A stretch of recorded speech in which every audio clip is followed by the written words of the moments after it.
We actually had Western Timber Frame do another house for us previously, and it turned out great. I think they do our neighbors.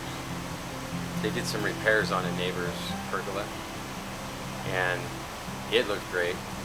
And we wanted to kind of create another room in our backyard that we could use, so we had them use that, or put a new pergola in for that backyard, and it worked just beautifully. It was awesome. Brian just kind of did a rendering for us on the computer and came up with the idea, and this is exactly what we had in mind, I think. It was so hot back here because it's a west facing that, again, we wanted the same thing as we had in the other house. So we needed some way to create a room in here without putting an actual shed roof on it that would then, filter all the light out.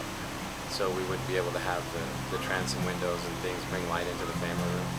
So we wanted something that would bring some shade and make it usable, but not take out all of the light.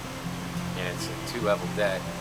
So we called Brian and said, is there anything you can do? And he said, yeah, we can do this. And he did the rendering together, and it turned out exactly like the rendering. I think it sells itself. When people come, it makes the deck. And so, we would recommend, but I think if people see it right off the bat, they are impressed.